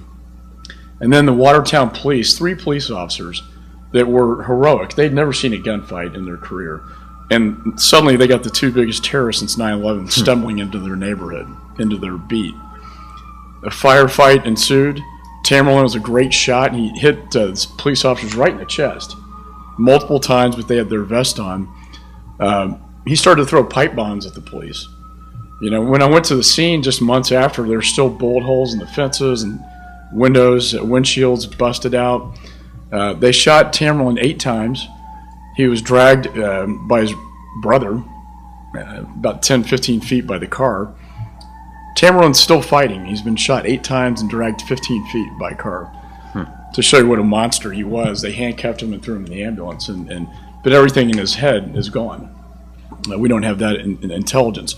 But the fact is, when the custom flag went up, there should be an automatic notification to the FBI, the case agents, and frankly, the local police should have been involved, to warn them, hey, this guy just left the country. He's fulfilling what the Russians warned us. And certainly, by the time he comes back, because of the way the system was at the time, his name is taken off the permanent list, which would have put him through secondary screening coming back into the country. which who knows what that would have revealed. The Tide, unfortunately, they put his name in incorrectly spelled, wrong birth date, and they didn't have an algorithm like they have today, like a Google search that would catch that. But the point is, when he came back in, if we'd known that, just maybe we could have taken a second look at him. And the thing that I hear that I think is most offensive to me is, Mr. Chairman, it wouldn't have made a difference because our case was closed. Well, maybe it should have made a difference. You know, to know that he traveled and did exactly what the Russians said to meet up with extremists, with militants, coming back into the United States, just maybe they should have taken a second look at him. If they had, what they would have found was these YouTube websites, these radical jihadist websites. You know, if they had talked to the community, if they talked to his imam in the mosque who said he radicalized. Now, I know hindsight's 20/20. We got to be right every time. And I'm trying to be too hard about that, but there are lessons learned from that we can fix. And the BRIC not being involved in this at all, when they could have provided information about him, I think it's a real disappointment because there's a value of information and analysis that was not tapped into in the Boston case. So when the critics say they want to do away with fusion centers, I point to Boston, I point to the recent events here in Washington, and why it is so important. And then in my home state, I mean, our local colonel is a huge fan because of the work they've done with respect to border security, with respect to who is coming into the country across the Texas-Mexico border. You know, we've had several apprehensions of Pakistanis coming across that are of concern. And so the fusion centers play a tremendous role in those efforts. And I think cybersecurity is going to be, again, this new enhanced mission that I think the fusion centers will be involved in. And I want to build on that point. Firstly, radar screen to put out there, not that it needs it, but with the Sochi Olympics and all that you're seeing with the Caucasus Emirate and Doku Umarov rearing his head, I think there are, and the fact that you have literally thousands of Chechen foreign fighters in Syria that are going to return to Russia, that's a screaming headline, blinking red kind of concern. But to move to cyber specifically, and Austin, I mean, you're at the heart of much of the cyber entrepreneurialism, both from a corporate standpoint, from a university perspective. We did a major survey of the fusion centers and of the major Metro Intel chiefs, and they all recognized and acknowledged the need for cyber analysis. They also recognize that they don't have the analytical capability to do that right now. I would argue, though, is there a chance to get to public-private partnerships here? Because in addition to state and local, maybe this is a way we can work around some of the cyber challenges we're looking at and get to, we can't do this inside the bubble of government alone. Maybe Austin could be the place where you can initiate some of that public-private partnerships in terms of information sharing. Keeping privacy issues, obviously, into consideration. Yeah, I can't overemphasize the amount of damage Snowden did. CISPA, I had the amendment to CISPA to establish the civilian interface and not just the military interface. The role of DHS is a civilian interface to the private sector and to the critical infrastructures. The NCIC has had some growing pains, but its capability is increasing, and it's designed to share cyber signature threat information with the private sector and the critical infrastructures. That's federal, state, private sector. What's missing right now is that the private sector is not incentivized, and 90% of this threat information is in the private sector, because 90% of the infrastructures are controlled by the private sector. Everybody thinks the NSA has all the threat information. They've got a little piece of this foreign intelligence threat information. DHS has a piece, FBI, but the majority of it's in the private sector. We don't have access to a lot of that because we don't have a full partnership with the private sector. And we can't do that. The executive order can't, there's one thing it can't do, and that's provide liability protections for the sharing of that information. So without that, you have no incentive to share that information. And not only can they not share it with the federal government, but they can't share across sector lines. So we have the 16 sectors, ISACs out there that can't even share amongst themselves because of this liability concern.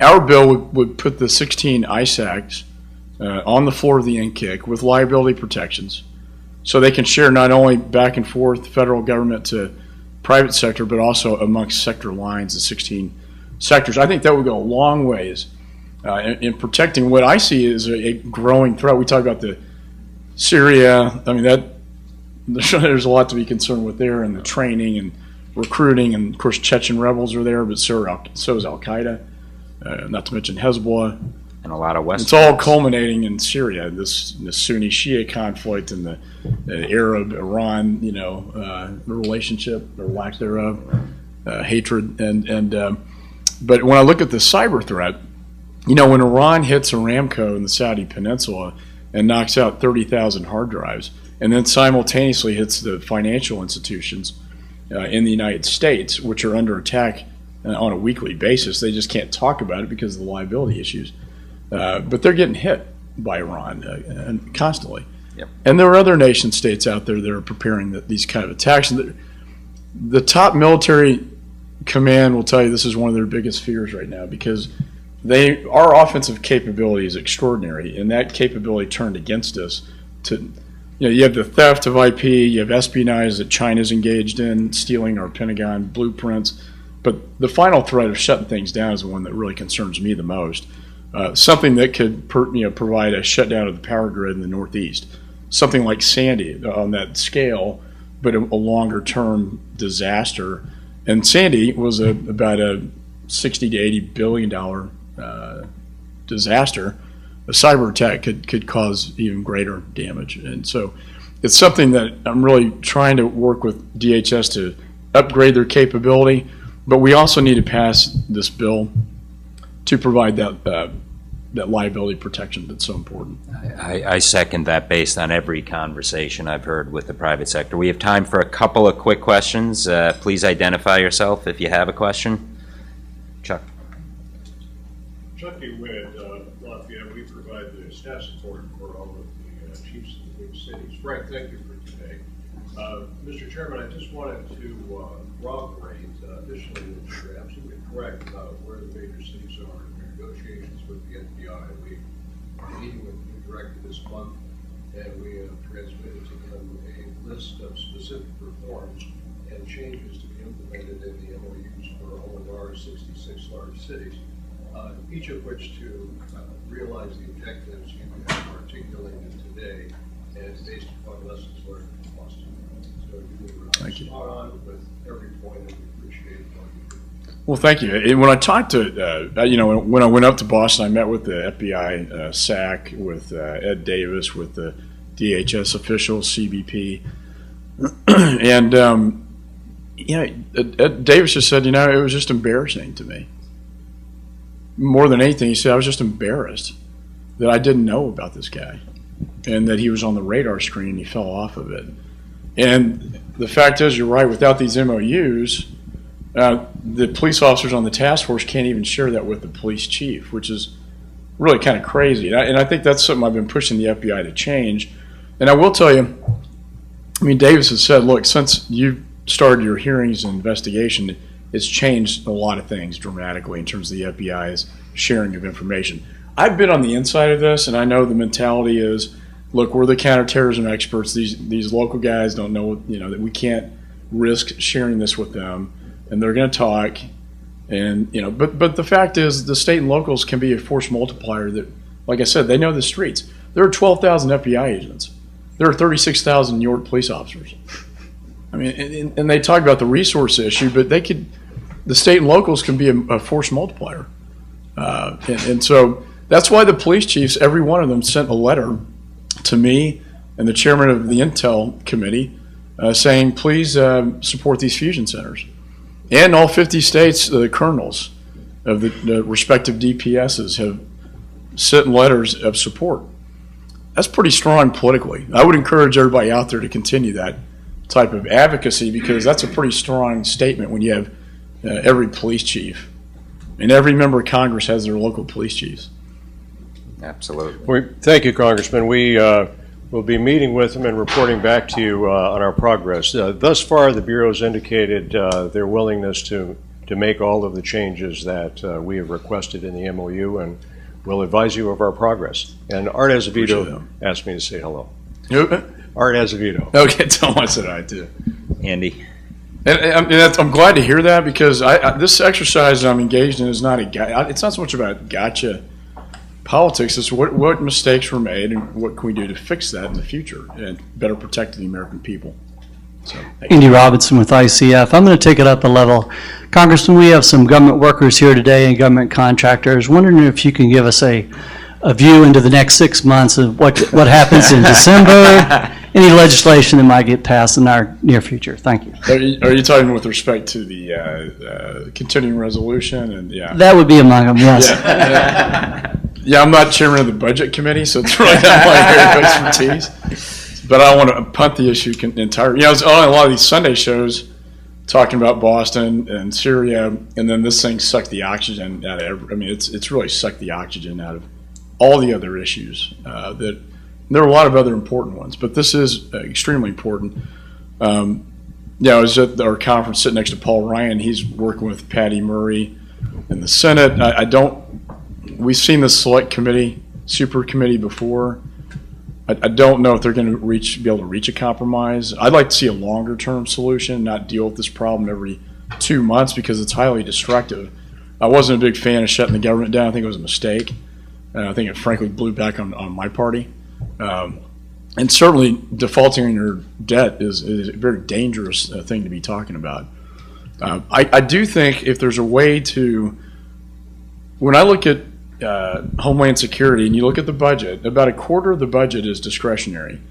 And so that deals with the needs of the military, the intelligence community, FBI, what we're talking about here today, Homeland Security, national security issues that under sequestration are getting squeezed, really to the point where I think it's posing a national security issue for the nation.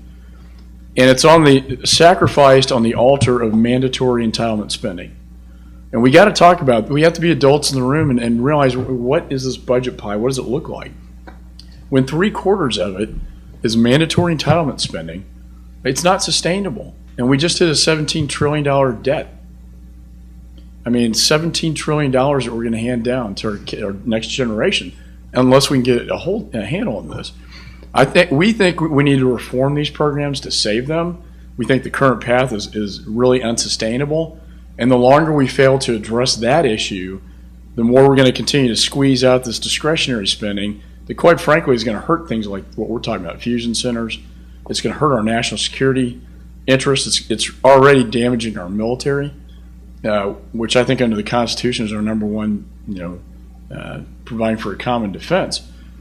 So I think it's a very dangerous policy to go down this road and do nothing. If we do nothing to reform mandatory spending or deal with the issue, we're putting the nation at greater risk. And I think the president understands this. Frankly, I think all members of Congress understand this. They just don't have the political courage to take it on. And it has to be dealt with. And I would prefer a longer term solution that the speaker talks about often as a sort of grand bargain that deals with these longer term issues. But I don't have a crystal ball. I can tell you, I don't want to see us go into another government shutdown for a lot of reasons. It's bad policy, but it's also really bad politics, I think, for us. And so, and I think people kind of get that. That's what happened. Mr. Chairman, on that sober and somber note, unfortunately the tyranny of time require I be a tyrant and cut us off here. I want to say thank you for your leadership. Thank you for joining us today, and you've got people who share your fulfilled mission in the long run, so thank you for that. Thanks so much.